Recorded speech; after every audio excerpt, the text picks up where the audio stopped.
오늘 말씀을 보니까요, 여러분, 새벽부터 가장 해가 뜨거운 정오까지 수많은 이스라엘 백성들 남녀노소를 막론하고 많은 이스라엘 백성들이 말씀을 읽고 우는 장면이 기록되어 있습니다.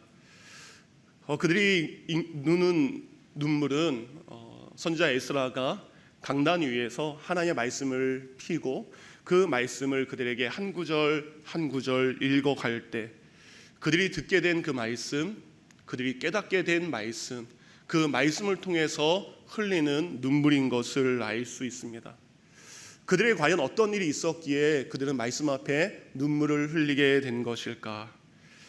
우리는 그 배경을 오늘 그 앞에 있는 내용들을 통해 알 수 있습니다. 먼저 하나님께서는 애굽에서 자그마치 400년 동안 종살이하던 이스라엘 백성들을 출애굽시켜서 약속의 땅 가나안에 하나님께서는 이스라엘이라는 나라를 그곳에 세워주시게 됩니다.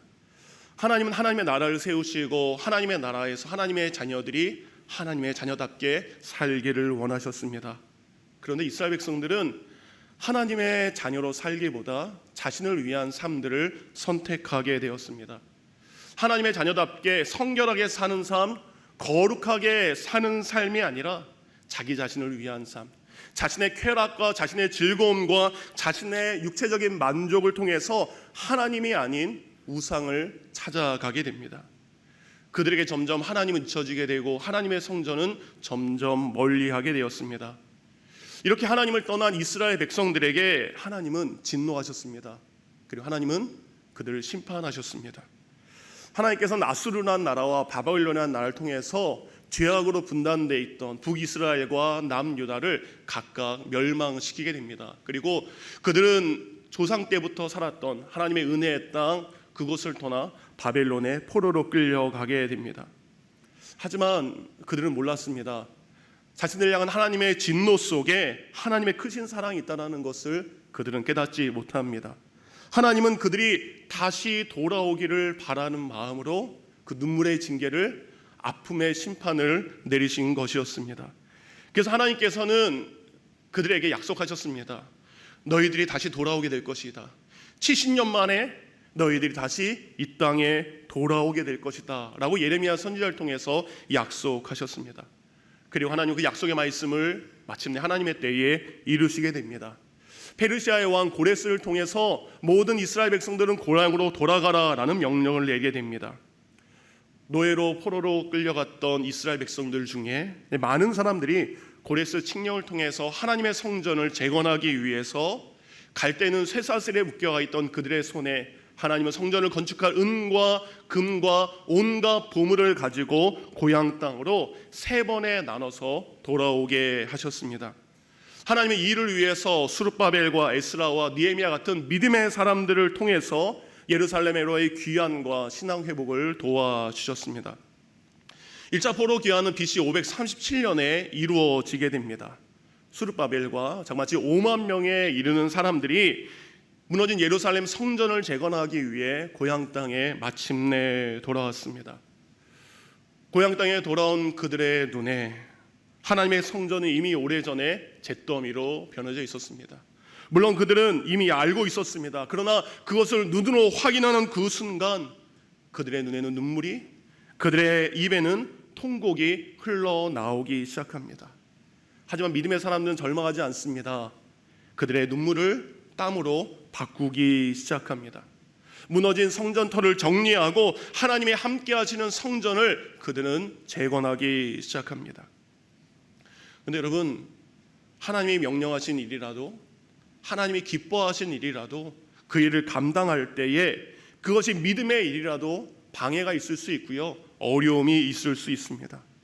하나님의 성전을 재건하는 일을 시작하자마자 얼마 지나지 않아서 다른 민족들의 시기와 방해로 공사가 1년 만에 중단이 되게 됩니다. 무너진 하나님의 성전을 재건하기 위해서 고향에 기쁜 마음으로 돌아왔지만 그들은 많은 어려움과 고난을 통해서 이제 성전 재건의 사명을 조금씩 잊어버리게 됩니다. 그리고 언제 이루어질지 모르는 그 일을 포기하고 이제 각자 자신의 먹고 사는 일에 그들은 매달리기 시작합니다. 그렇게 성전은요, 터만 정리된 채 자그마치 14년 동안 공사가 중단이 됩니다. 이렇게 자신의 삶의 목적, 왜 고향으로 돌아왔는지 그 의미를 잃어버린 사람들에게 하나님은 학개와 스가랴 선지자를 통해서 그들에게 말씀을 전하게 하십니다. 이스라엘 백성들은 하나님의 선지자들이 전한 말씀을 통해 그들이 잊고 있었던 자신들의 귀환의 목적과 삶의 이유를 말씀 속에서 발견하게 됩니다. 그리고 14년이나 중단되었던 그 믿음의 일들을 다시 시작해서 4년 만에 완성하게 됩니다. 그것이 바로 수르바벨 성전이 된 것입니다. 때는 우리도 이스라엘 백성들처럼 먹고 사는 일이 너무 바빠서 우리가 그리스도인으로서 감당해야 될 믿음의 일들을 잊고 살 때가 너무나 많습니다. 우리가 이 땅에 살기 때문에 이 땅에 필요한 먹고 마시고 그 모든 일도 너무나 중요합니다. 그러나 그것이 우리의 삶의 첫 번째가 되었을 때, 그것이 내 삶의 가장 중요한 일이 되었을 때 우리는 하나님께서 내게 맡기신 소명을 잊어버리게 됩니다. 하나님께서 나를 부르신 그 부르심의 사명과 우리 구원의 은혜를 잊어버리게 되는 것입니다. 우리가 하나님의 은혜를 잊고 있을 때 하나님은 하나님의 말씀을 통해서 다시 한번 1차 포로 귀환자들의 잊었던 사명을 다시 회복시켜줬던 것처럼 우리 늘사랑 공동체 여러분 가운데 여러분의 삶의 이유와 목적을 잃어버렸다면 가장 먼저 성경을 펼치시는 귀한 성도가 되길 원합니다. 계속적으로 LMC가 이어지고 있습니다. 말씀을 배우는 복된 시간입니다. 그 말씀을 통해 여러분의 삶의 이유와 목적을 발견하는 귀한 시간이 되기를 주님의 이름으로 축원드립니다. 아멘. 1차 포로 귀환자들은요, 그렇게 성전을 지으면, 성전 건물을 지으면 모든 것이 다 잘 될 줄 알았습니다. 1차 포로 귀환자들, 그들이 성전을 재건했지만 정작 그들의 삶에는 변화가 너무나 적었습니다. 두 번째로 2차 포로 귀환을 에스라 선지자가 사람들을 이끌고 오게 됩니다. 그런데 2차 포로 귀환을 이끌고 온 에스라에게 누군가 찾아가서 이런 말을 하게 됩니다. 에스라 9장 1절 세번역 성경은 이렇게 되어 있습니다. 이스라엘 백성은 제사장이나 레위 사람들마저도 이방 백성과 관계를 끊지 않고 가나안 사람, 헷 사람, 브리스 사람과 여부수 사람과 암몬 사람과 모압 사람과 이집트 사람과 아모리 사람이 하는 역겨운 일을 따라서 합니다. 하나님의 성전을 재건한 후 그들은 성전 중심의 삶을 하나님의 백성답게 살아야 되는데 제사장들과 레위 사람들마저 세상 사람들과 똑같은 모습으로 살아가게 됩니다. 하나님 보시기에 가증스러운 일, 오늘 성경 말씀대로 하나님 보시기에 역겨운 일을 행하고 있다는 이야기가 에스라 귀에 들리게 됩니다. 여기 있는 우리 모두는 하나님의 은혜로 교회에 왔습니다. 예수님의 크신 사랑을 받기 위해서 우리는 교회에 왔습니다. 하지만 그렇게 찾아온 교회 안에 있는 사람들의 모습이 세상 사람들과 너무나 똑같이 보일 때가 있습니다. 아니요, 오히려 세상에 있는 사람들보다 더 심한 말을, 더 못된 일을 하는 사람들이 우리 교회 공동체 안에 존재할 수 있다는 겁니다. 그래서 우리는 교회 안에서 상처를 받기도 하고 오늘 에스라가 느끼는 그 아픔을 우리도 똑같이 겪을 때가 많습니다. 에스라 또한 성전을 세웠다는 그 사람들의 모습을 보고 기가 막혀 합니다. 그 어떤 말도 안 나옵니다. 그저 그냥 가슴을 치며 통곡하기 시작합니다. 그런데 여러분, 에스라는 그 무거운 마음을 가지고, 그 아픔을 가지고 성전을 떠나지 않았습니다. 그는 교회를 떠나지 않았습니다. 오히려 아픔을 안고 하나님 앞에 엎드려 기도하기 시작합니다. 에스라 10장 1절입니다. 에스라가 하나님의 성전 앞에 엎드려 울며 기도하여 죄를 자복할 때에 많은 백성이 크게 통곡하며 이스라엘 중에서 백성의 남녀와 어린아이의 큰 무리가 그 앞에 모인지라. 에스라의 회개의 기도 소리가 성전 밖으로 흘려나갈 때 수많은 사람들이 에스라의 통곡하는 기도의 소리를 듣고 이스라엘의 남녀, 어린아이까지 하나님의 성전 앞으로 돌아오는 놀라운 일이 일어나게 됩니다. 여러분, 우시기 바랍니다. 여러분의 자녀가 주님 앞으로 돌아오게 될 줄 믿습니다. 이렇게 에스라가 백성의 아픔을 안고 울고 있을 때 한 사람이 에스라에게 이런 메시지를 전합니다. 에스라 10장 2절과 3절입니다. 이스라엘에게 아직도 소망이 있나니 곧 내 주의 교훈을 따르며 우리 하나님의 명령을 떨며 준행하는 자의 가르침을 따라 우리 하나님과 언약을 세우고 율법대로 행할 것이라. 누군가 우는 에스라에게 이야기합니다. 선지자여, 우리에게 아직 소망이 있습니다. 하나님의 말씀에 두려워 떠는 자들이 있기 때문입니다. 그 하나님의 말씀을 그대로 준행하며 지키는 자들이 우리 안에 있기 때문에 아직 우리에게는 소망이 있습니다. 사랑하는 성도님들, 우리가 말씀 앞에 두려워 떨 때 교회에 참된 희망이 있는 줄 믿습니다. 힘들어도 그래도 말씀대로 살려고 할 때 그 교회는 건강한 교회가 될 줄 믿습니다. 이렇게 2차 포로 귀환 자들 또한 말씀을 통해 회개를 회복하게 되고 믿음을 회복하게 됩니다. 모든 것이 끝난 줄 알았지만 한 가지의 더 일이 남았습니다.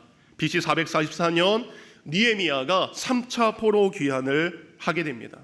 성전을 재건했지만 성전을 보호해줄 성벽이 없었습니다. 그렇다 보니까 언제든지 이방인이 공격할 수 있었고, 그리고 하나님의 성전이 더럽혀질 수 있었습니다.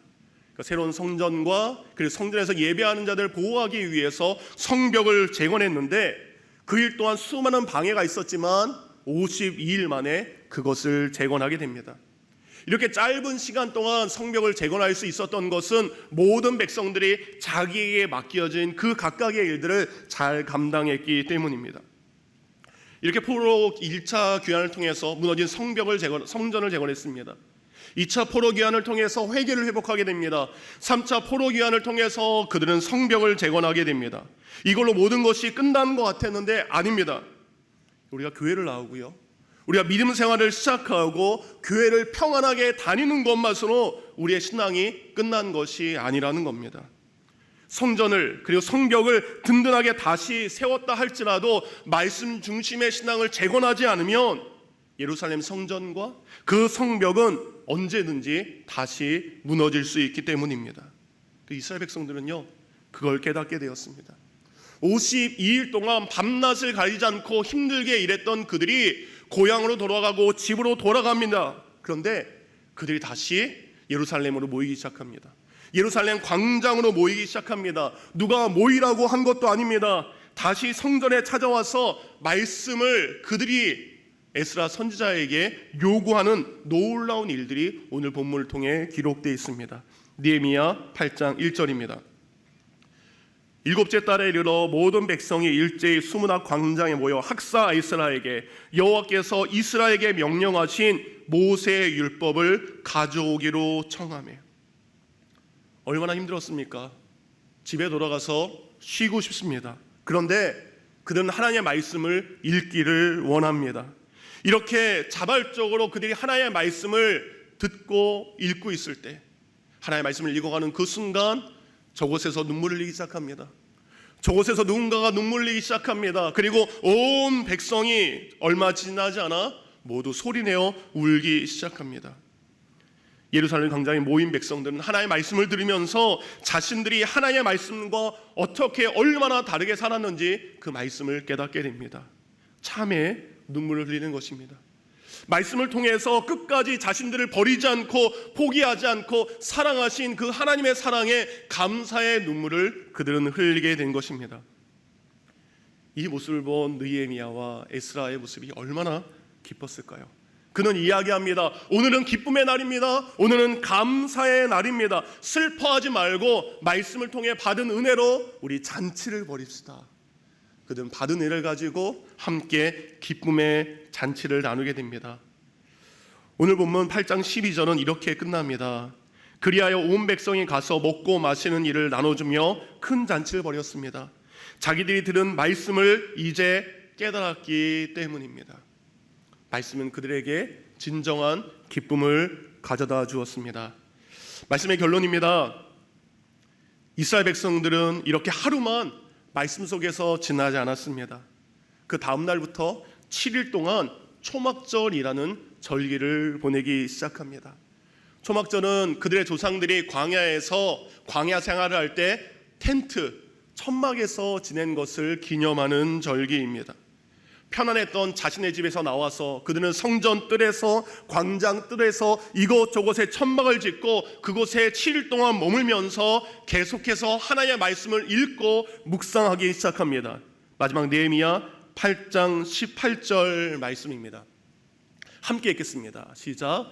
에스라는 첫날부터 끝날까지 날마다 하나님의 율법책을 낭독하고 무리가 이레 동안 절기를 지키고 여덟째 날에 규례를 따라 성회를 열었느니라. 아멘.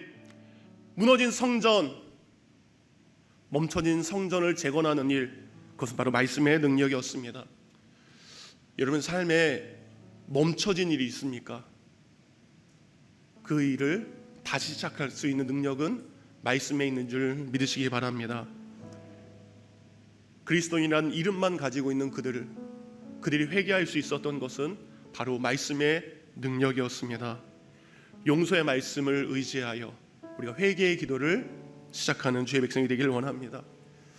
여러분 요즘에 기쁘십니까?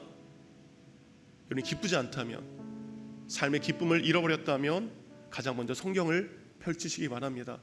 그리고 그 말씀을 통해 하나님의 기쁨을 회복하시기 바랍니다. 이 복된 하나님의 말씀을 배우는 LMC가 11월 말까지 있죠. 여러분 이후에 있을 말씀을 통해서 내게 주신 하나님의 말씀을 깨닫고 기쁨을 회복하고 은혜를 회복하고 삶의 목적을 회복하는 귀한 주의 백성이 되기를 주님의 이름으로 축원드립니다.